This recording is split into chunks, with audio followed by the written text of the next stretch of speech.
여러분, 평생 국민연금을 성실히 납부했는데 정작 기초연금이 깎였다는 말을 들으면 어떤 기분이 드시나요? 노력하고 낸 만큼 돌려받는 것이 당연한 일인데 오히려 열심히 낸 사람이 손해를 본다고 한다면 그건 제도의 문제라고 할 수 있습니다. 최근 이런 상황이 실제로 벌어지고 있습니다. 국민연금을 꾸준히 납부한 사람들이 기초연금을 함께 받으려 할 때 일부 금액이 깎이는 현상이 나타나고 있습니다. 바로 연계감액 제도 때문입니다. 정부는 형평성을 이유로 이 제도를 만들었다고 하지만 현실에서는 성실하게 낸 사람에게 불이익을 주는 제도로 작동하고 있습니다. 오늘은 이 연계감액 제도가 무엇인지, 왜 문제가 되고 있는지, 그리고 앞으로 어떤 변화가 필요한지 깊이 있게 이야기해보려 합니다. 먼저 제도의 취지부터 살펴볼 필요가 있습니다. 기초연금은 소득이 낮은 어르신들에게 최소한의 노후 생활을 보장하기 위해 만들어진 제도입니다. 만 65세 이상이고 소득 하위 70% 안에 드는 분들이 매달 일정 금액의 연금을 받을 수 있도록 설계된 것이죠. 반면 국민연금은 근로시기에 일정 보험료를 꾸준히 납부하고 낸 기간과 금액에 따라 퇴직 후 매달 연금을 받는 구조입니다. 즉 국민연금은 개인의 기여에 비례한 보상이고 기초연금은 국가가 최소한의 생활을 보장하는 복지 성격의 제도입니다. 원래는 이 두 제도가 서로 보완관계에 있어야 하는데 지금은 국민연금을 많이 받으면 기초연금을 깎는다는 이상한 방향으로 흘러가고 있습니다. 연계감액 제도는 국민연금과 기초연금을 동시에 받는 사람에게 적용되는 규정입니다. 국민연금의 수령액이 일정 기준을 넘어서면 기초연금을 일부 감액하는 방식으로 운영됩니다.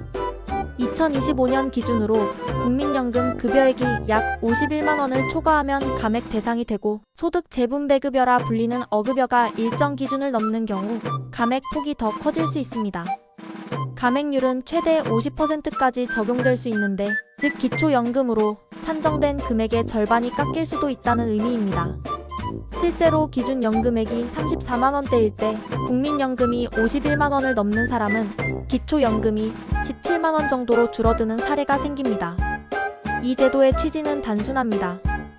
국민연금을 많이 받는 사람은 이미 일정 수준의 노후소득을 확보했으니 기초연금이라는 복지 성격의 지원은 조금 줄이겠다는 겁니다. 하지만 문제는 이 단순한 논리가 현실에서는 불공정하게 작용한다는 점입니다. 국민연금을 오래 낸 사람일수록 보험료를 더 많이 낸 사람일수록 국민연금 급여액이 높아집니다. 그런데 그 높은 급여액이 감액 기준선을 넘게 되면 오히려 기초연금이 깎이게 되는 구조입니다. 결과적으로 성실하게 납부한 사람, 즉 제도에 충실했던 사람들이 손해를 보는 상황이 만들어진 것입니다. 통계로 보면 그 규모는 결코 작지 않습니다. 국민연금과 기초연금을 동시에 받는 노인은 약 340만 명에 달하는데 이 중 70만 명 이상이 감액 대상자로 분류됩니다. 감액 총액은 연간 600억 원을 넘고 한 사람당 평균 8만 원 이상이 매달 줄어드는 것으로 추정됩니다. 이 수치는 단순히 돈의 문제가 아니라 제도 신뢰의 문제입니다. 국민이 제도를 믿고 성실히 납부했는데 정작 그 결과가 손해로 돌아온다면 그 누구도 이 제도를 믿지 않게 됩니다. 실제 사례를 하나 들어보겠습니다. 어씨는 평생 직장생활을 하며 국민연금을 꼬박꼬박 냈습니다. 은퇴 후 매달 55만원 정도의 국민연금을 받고 있는데 기초연금은 34만원이 아니라 감액되어 17만원만 받고 있습니다. 반면 같은 연령대의 B씨는 국민연금 가입기간이 짧고 수령액이 40만원 정도인데 기초연금은 전액 34만원을 받습니다.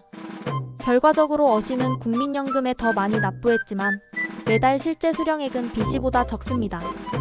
이 얼마나 불합리한 일입니까? 이 구조를 이해하려면 감액 기준이 얼마나 복잡한지도 알아야 합니다.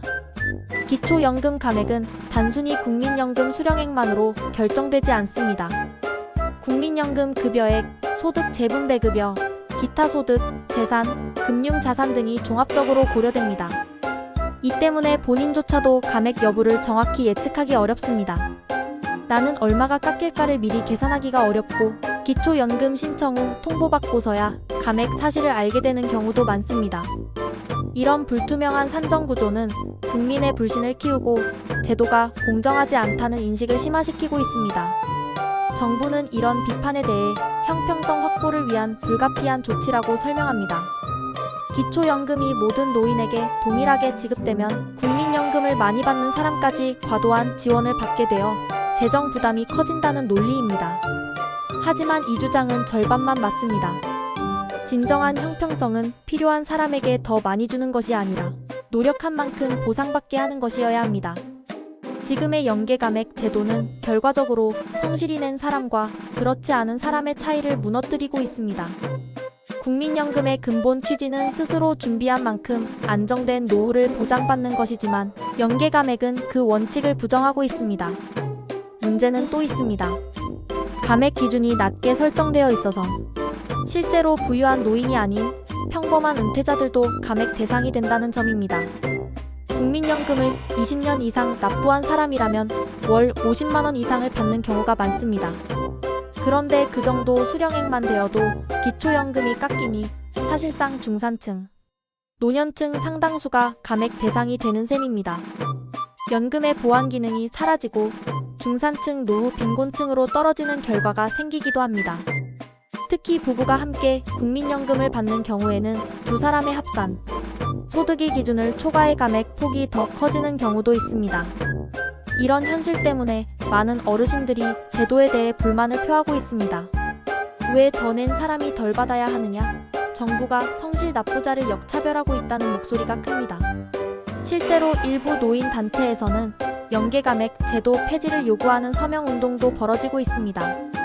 제도의 취지는 이해하지만 설계가 잘못되면 국민의 신뢰를 잃는다는 점에서 정부도 더 이상 이 문제를 방관할 수 없습니다. 그렇다면 어떻게 개선해야 할까요? 첫째, 감액 기준선을 대폭 상향해야 합니다. 지금의 기준은 너무 낮아 현실을 반영하지 못하고 있습니다. 국민연금을 오래 낸 사람이 감액 대상이 되는 것은 제도의 근본 취지와 모순됩니다. 둘째, 감액률을 낮춰야 합니다. 최대 50%까지 깎는 것은 과도한 처벌과 같습니다. 현실적으로 2030% 정도로 제한하는 것이 합리적입니다.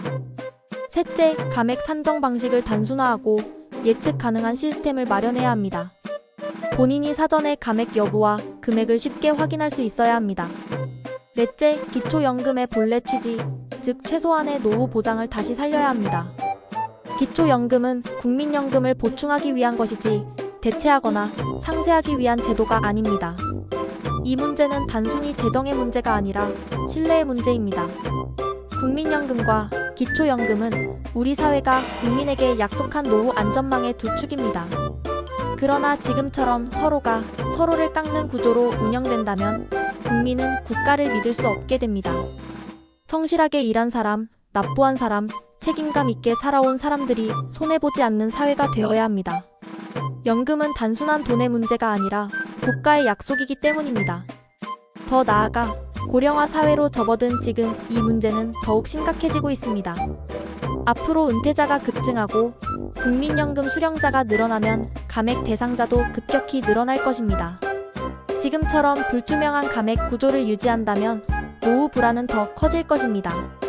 정부는 재정 건전성만을 앞세워서는 안 됩니다. 국민의 신뢰 없이는 어떤 제도도 지속될 수 없습니다. 저는 개인적으로 연계감액 제도를 단계적으로 폐지하는 방향이 옳다고 생각합니다. 당장은 재정 부담이 있을 수 있겠지만 장기적으로는 국민연금의 신뢰도를 높이고 납부율을 올리는 효과가 더 클 것입니다. 열심히 낸 만큼 더 받는다는 믿음을 회복해야 합니다. 그것이 제도의 지속 가능성을 높이는 진짜 길입니다. 지금도 많은 어르신들이 이 제도로 인해 기초연금이 깎여 매달 수십만 원의 손실을 보고 있습니다. 그 돈은 단순한 수치가 아니라 병원비와 생활비, 손주 용돈으로 이어지는 현실의 돈입니다. 성실하게 살아온 사람들의 노후를 짓누르는 이런 구조는 반드시 바뀌어야 합니다. 연금 제도는 국민이 믿고 기댈 수 있는 최후의 보루여야 합니다. 결국 핵심은 이겁니다. 성실히 낸 사람이 손해보지 않는 나라. 그것이 진짜 복지국가의 시작입니다. 국민연금과 기초연금은 서로 경쟁하는 제도가 아니라 서로를 보완해야 합니다. 국민이 노력한 만큼 국가가 그 노력을 인정하고 돌려주는 정의로운 제도가 되어야 합니다. 지금이 바로 그 변화를 시작해야 할 시점입니다.